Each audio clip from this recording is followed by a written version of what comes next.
Testimoninya lucu-lucu Sobat Fox, walaupun ini genrenya setan, tapi testimoninya bersifat komedi. Bener banget. Ada salah satu yang paling menarik, yaitu minum Panadol dan air dulu. mineral sebelum menonton film ini.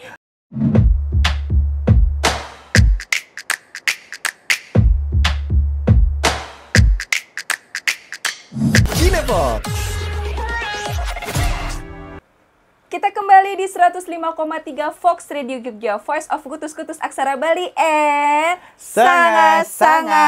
Halo, seneng banget kita ketemu lagi di acara Cinefox bersama saya Rau. Dan saya Ivan Afadi, dan kurang lebih selama 1 jam di on air kita bakal menemani kamu dengan informasi seputar film dan juga series yang sekarang lagi happening di OTT maupun di bioskop Sobat Fox. Bener banget, seneng banget di minggu ini ada banyak banget film, terutama film-film karya anak bangsa yang ngehits banget. Mulai dari ada Kakak Bos, masih tayang, Seni Memahami Kekasih, masih tayang, dan juga ada Dosen Gaib. Yes, bener. Masih tayang juga. Kang Mak juga masih tayang. Kang Mak dari Pimak juga masih tayang. Dan ini ada satu film horor yang kayaknya jadi hits banget, yaitu film yang berjudul Perjanjian Setan. Ini kenapa happening Sobat Fox? Karena banyak banget review-review yang cukup lucu di internet seputar adanya film ini. Seperti yang kita ketahui, kalau Indonesia tuh sangat suka banget untuk memproduksi film-film dengan tema setan dan juga gaib ya. Bener banget, kayaknya nggak berhenti-berhenti nih film horor yang diproduksi oleh karya anak bangsa. Dan salah satunya adalah film Perjanjian Setan. Kenapa Roro dan Ivan milih? Karena Roro dan Ivan tergelitik dengan komen-komen para netizen yang luar biasa banget. Testimoninya lucu-lucu Sobat Fox, walaupun ini genrenya setan, tapi testimoninya bersifat komedi. Bener banget. Ada salah satu yang paling menarik, yaitu minum Panadol dan air mineral sebelum menonton film ini. Nggak tahu itu bawa maksudnya kutus-kutus apa. paling bener sambil kamu nonton film ini Sobat Fox, biar nggak puyeng. Atau nonton film sambil baluran. Ya bener banget. Filmnya horor tapi sambil healing. Kenapa sih?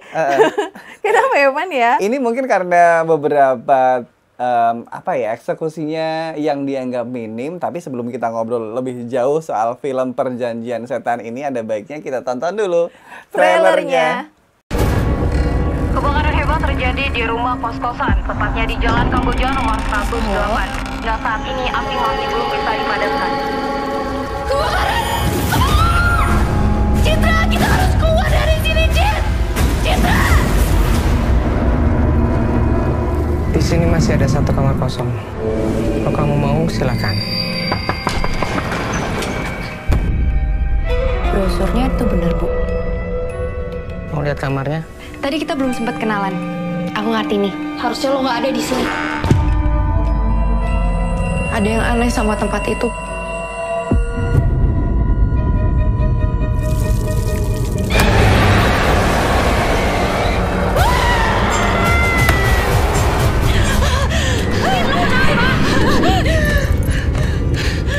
Apapun yang lo lihat barusan, udah lupain aja ya. Ada 3 peraturan yang harus kamu patuhi. Pertama, kamu tidak boleh membawa tamu berkunjung ke sini.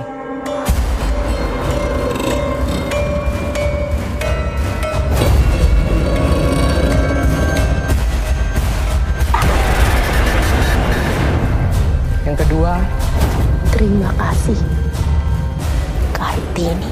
kamu sudah harus pergi dari kos saat subuh dan sudah harus kembali lagi sebelum maghrib. Yang ketiga,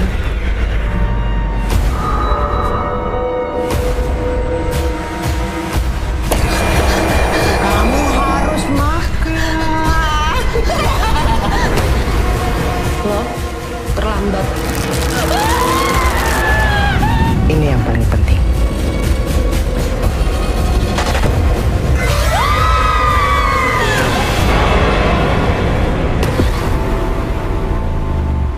Itu tadi dia, Perjanjian Setan. Ini kalau dilihat dari trailernya ya, Rau, dari sekian durasinya cukup panjang tadi, emang nggak ada yang bikin kaget sih. Maksudnya kayak ya udah gitu. Tapi dari ceritanya bikin penasaran sih, kayak ada apa sih disutradarai oleh Farid Darmawan. Film yang berdurasi 75 menit ini cukup padat sepertinya. Benar. Bercerita tentang Kartini. Oh, Kartini ya. sorry Kartini yang mencari kos-kosan di Jakarta. Bener banget, ini diperankan sama Kalista Arum dan ada satu pemeran prianya yaitu adalah Kenny Austin yang berperan sebagai Ivan. Emang keduanya sepertinya sudah familiar di TV series atau sinetron di Indonesia, Raw. Ya, bener banget. Bener banget. Nah, beberapa dari pendapat yang sudah nonton ini berkomentar. Mereka sebenarnya aktingnya bagus di sinetron, tapi mungkin genre yang dipilih sama jenisnya aja yang kurang tepat gitu. Atau mungkin mereka lagi lagi explore. Tapi kan banyak sih yang komentar kayak chemistry-nya tuh agak ini ya, frekuensinya agak berbeda. Agak beda, yang satu 105,3, yang satu frekuensi yang lain. Gitu, jadi kayak kan di situ juga digambarkan mereka kayak kekasih yang bertemu di sosmed gitu kan. Dan akhirnya mereka ketemu dan datang ke Jakarta dan kasih Kartini ini cari kos-kosan. Karena keuangannya terbatas, maka bertemulah di suatu tempat kos-kosan yang katanya dibayar seikhlasnya. Oke, kita bedah ya dari garis besar ceritanya. Ini sebenarnya kayak terlalu klise dan juga kurang matang aja sih, karena ya mana ada sih orang datang ke Jakarta karena buat mencari kenalan. Datang ke Jakarta ketemu sama orang yang dikenal sosial media, itu sudah kayak tahun 2000-an nggak sih, Raw? Iya, tapi aku juga penasaran sih gimana sih relasinya gitu loh. Tapi kan akhirnya mereka ketemu sama peristiwa yang cukup aneh nih gitu, karena tempat itu ternyata punya persyaratan yang aneh ya. Tadi salah satunya mesti berangkat sebelum subuh, harus sampai sebelum maghrib gitu lah. Kalau shift-shiftan gimana dong? Terus kemudian juga banyak yang bilang sih kalau misalnya jump scare yang ada di sini itu kayak mungkin pengennya sih bikin seru gitu ya, tapi kayak eksekusinya kurang ya. Kemudian ada juga tadi kita melihat ada visual effect yang sepertinya kalau memang diperbaiki akan lebih mendukung sih sebenarnya, karena ada efek tadi kebakaran dan lain sebagainya. Sementara tadi kita sudah disuguhi ya buat Sobat Vlogs juga yang takut kena spoiler juga, kita berdasarkan trailer aja. Tadi si Kartini yang ekspresi kebakaran aja seperti wah tenang kebakaran. Ya, dan juga durasi yang singkat ini sebenarnya jadi sebuah potensi yang menarik ya sebagai sebuah film horor yang padat. Tapi ternyata kayak alurnya tergesa-gesa. Betul. Dan kayak pengen cepat diselesaikan seperti itu. Kayak sekedar ayo deh dimulai tuh selesai aja deh, udah cepetan aja gitu. Kayak penonton udah tahu jawabannya juga kan, gitu kan? Iya, bener banget, dan juga banyak juga netizen yang sangat menyayangkan bagian akhirnya nggak sih? Bener banget, endingnya juga cukup mengecewakan. Tapi semoga aja ini tidak menjadi satu penghambat buat sineas juga yang lainnya untuk menciptakan hasil karya yang mungkin ini bisa diambil pelajaran supaya menciptakan karya lebih bagus. Iya, gitu tapi dari seluruh film dan ulasan dan juga apa yang kita kutip dari para netizen ini, kita mau berikan applause untuk TJ Ruth. Oh iya bener, TJ. Ya, yang jadi ibu kos kan ya? Jadi ibu kos. Karena aktingnya tuh bagus banget, karakternya dapat banget.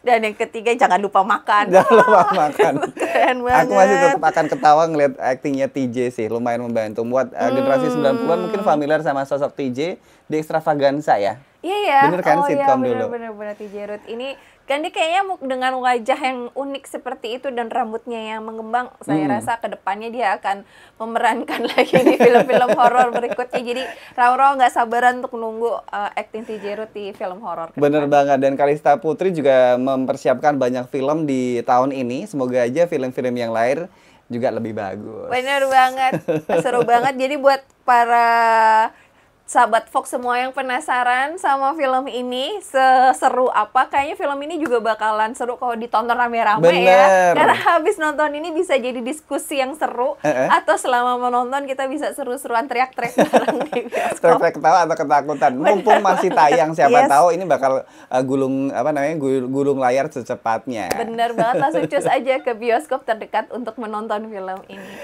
Oke. Kita akan bahas film dan juga series yang lain, Sobat Fox, dan juga tentunya ada tema spesial di hari ini. Jadi tetap stay tune barengan sama kita di Kinefox. Tapi ada juga netizen yang bilang film ini lebih cocok ke gore karena horornya tuh bener-bener ada bagian yang cukup sadistis gitu loh. Karena kayak misalnya dia makan badan atau ada ya kayak tusukan terus dibanting-banting, seperti itulah seperti biasa di film-film horor.